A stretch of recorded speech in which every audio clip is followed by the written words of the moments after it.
Meu nome é Luana, eu tinha 22 anos de idade em 2016. Estudava no 4º ano de Direito e morava com a minha família em São Paulo, Brasil. Meus pais são comerciantes e eu tenho uma irmã 5 anos mais nova. Tive uma vida normal, como toda jovem, ajudava meus pais no comércio e à noite ia para a faculdade de Direito. E também saía com as minhas amigas no final de semana para dançar. Em março de 2016, eu estava em uma discoteca em São Paulo com umas amigas e vi um rapaz loiro, alto, de olhos azuis, que estava me olhando com insistência. Depois de alguns minutos, ele se aproximou e me perguntou se eu falava inglês. Eu disse que sim, mas não era fluente. Ele perguntou se eu era modelo e eu disse que fui modelo dos 14 aos 20 anos, mas que não era mais, pois eu estava me dedicando aos estudos. Conversamos por cerca de 1 hora. Ele pegou meu número de telefone e depois eu fui embora com umas amigas. No dia seguinte, ele me ligou e me chamou para jantar. Eu aceitei. Nesse encontro, ele me disse que viajava para o Brasil, Colômbia e Venezuela quase todos os meses porque trabalhava em uma empresa que importava café, e esses 3 países eram os maiores exportadores de café do mundo.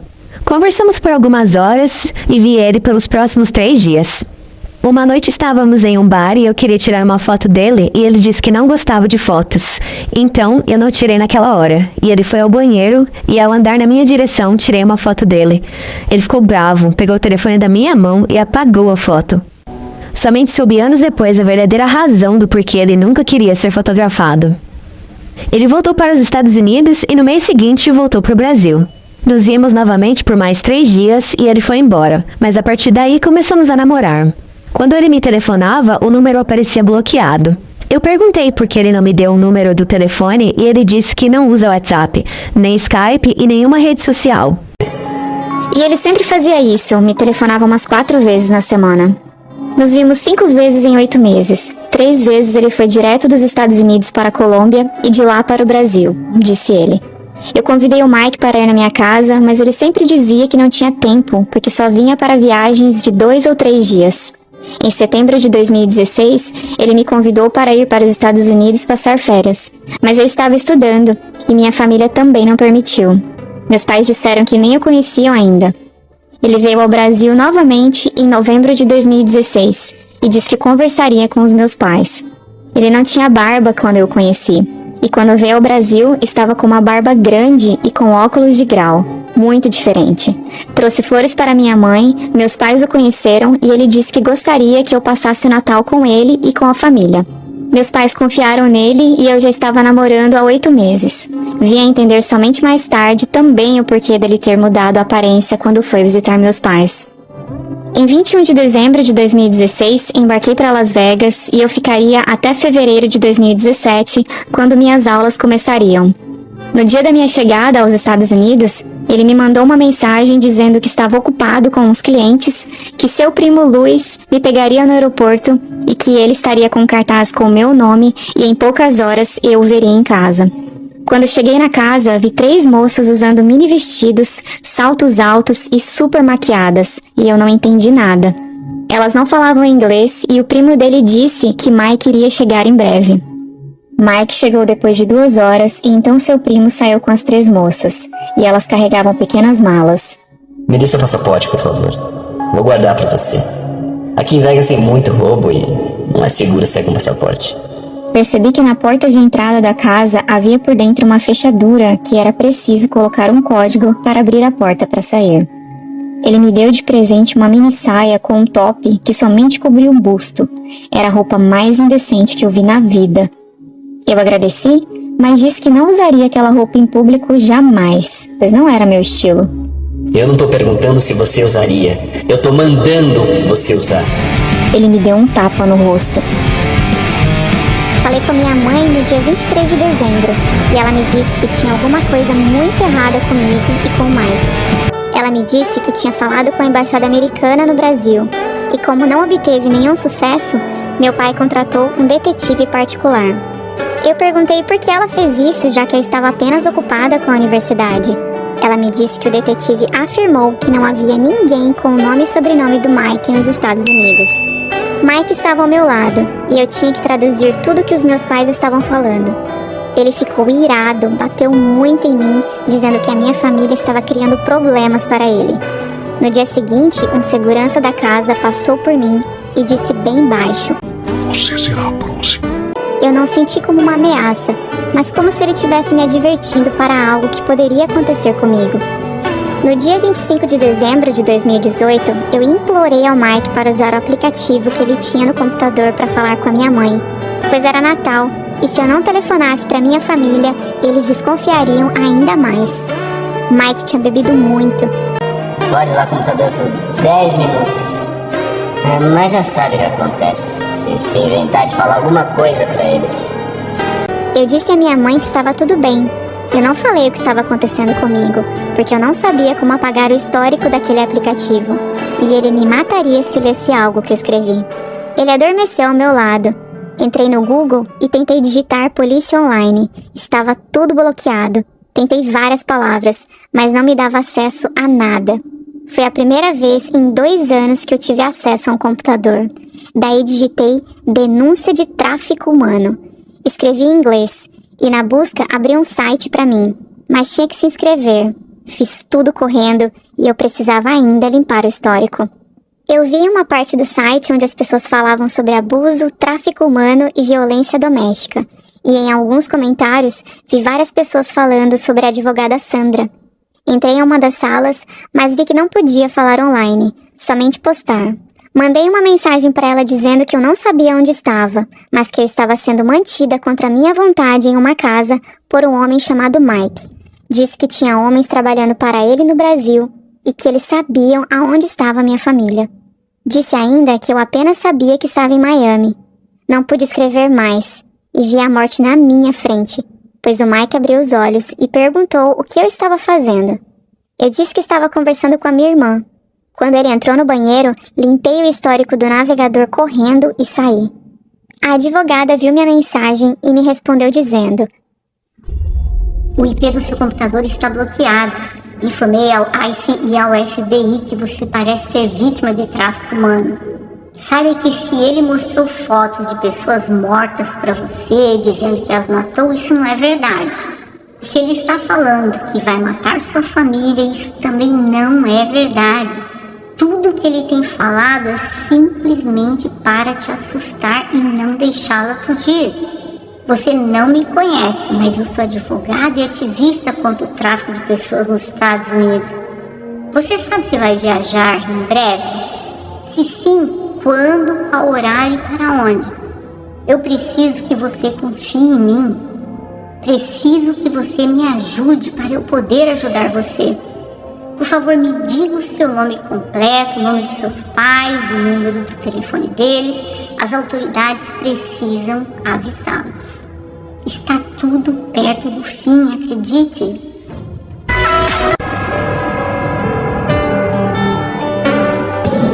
Eu tô presa com o Mike há 17 meses. 1 ano e meio, praticamente. Ele é muito perigoso.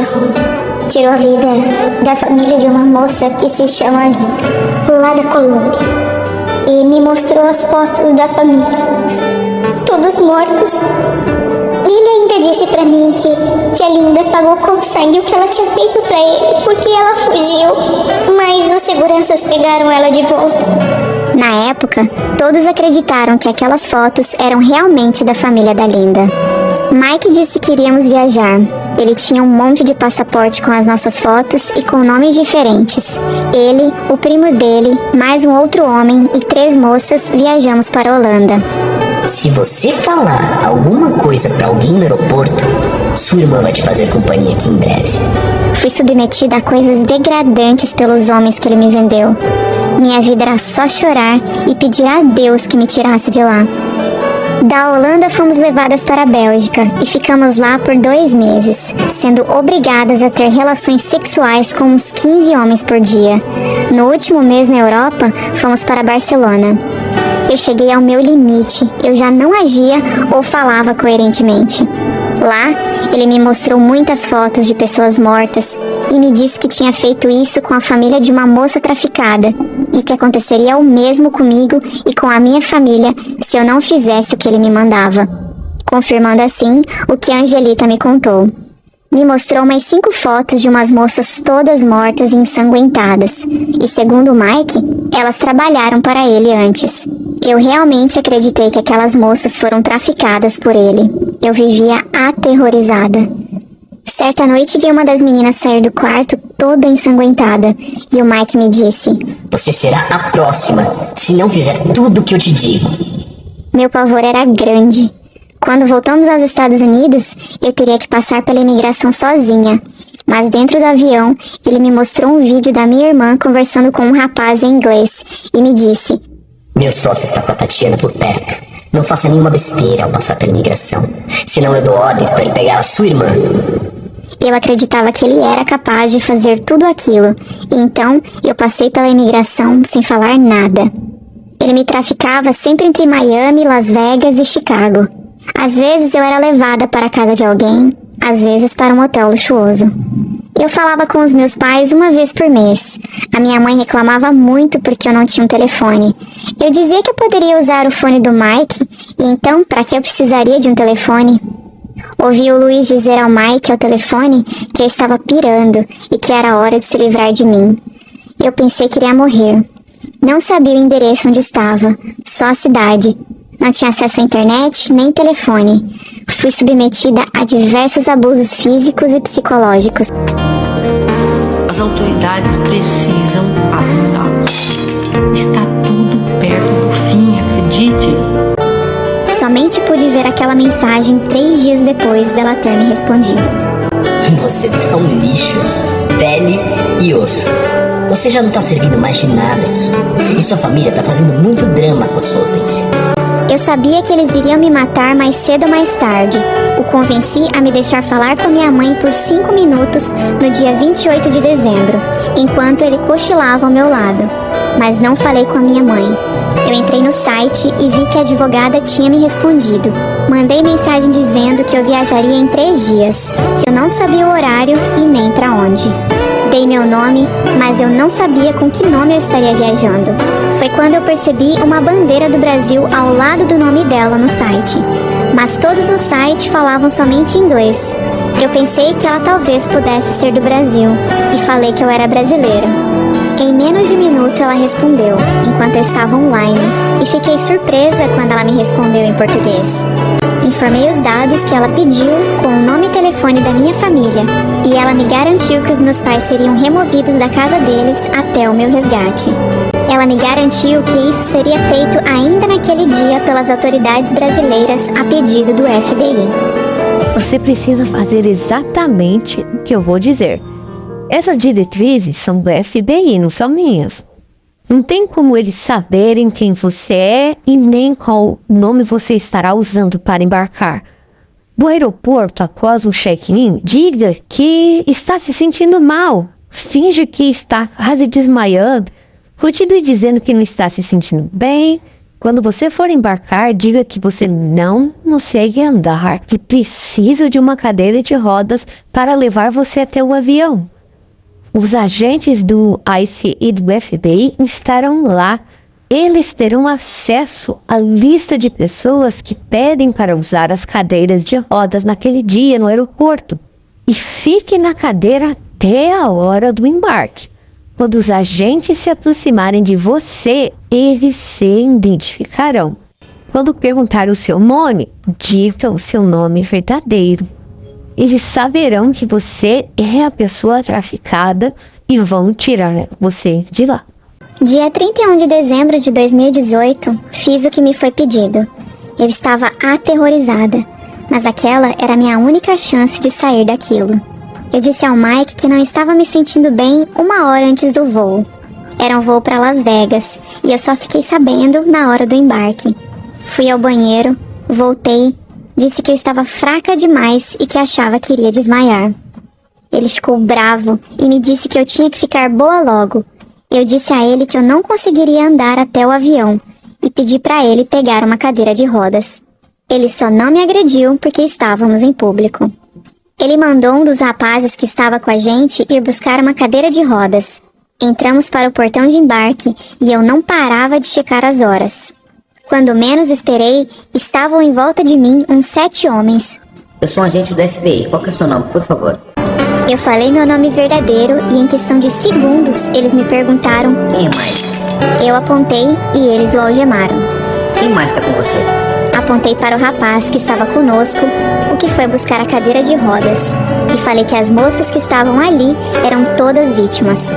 De repente, tinha umas 20 pessoas ao nosso redor, todos do FBI e do ICE.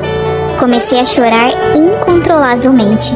As moças também estavam chorando e aquela multidão do embarque nos olhando. Às 8h30 da noite, eu fui resgatada e levada para um hospital. Os agentes federais fizeram muitas perguntas para mim, ainda no hospital e também nos dias posteriores. Meus pais chegaram aos Estados Unidos no dia 4 de janeiro de 2019 e disseram que meu estado físico era deplorável. Ao ver os meus pais, eu sabia que eu estava salva, pois eu ainda achava que o Mike ia me encontrar e matar minha família. Eu peço a essa corte que não tenha nenhuma clemência com o meu traficante e que seja aplicada a prisão perpétua para ele, pois é a punição mais apropriada nesse caso. Esse homem me traficou, me explorou sexualmente, me torturou e me manteve presa por 2 anos. Ele quase conseguiu quebrar meu espírito, mas a minha fé os venceu. O meu Deus os derrotou. Eu cresci dentro dos preceitos cristãos e sempre achei que todos merecem uma segunda chance na vida. Merecem o perdão. Mas dentro de mim não há sequer um mínimo desejo de lançar sobre a vida dele o meu perdão. Não existe perdão para o que ele fez comigo e com aquelas meninas. Minha vida foi para sempre alterada. Enquanto perpetuarmos benevolência a monstros como estes, eles continuarão se multiplicando.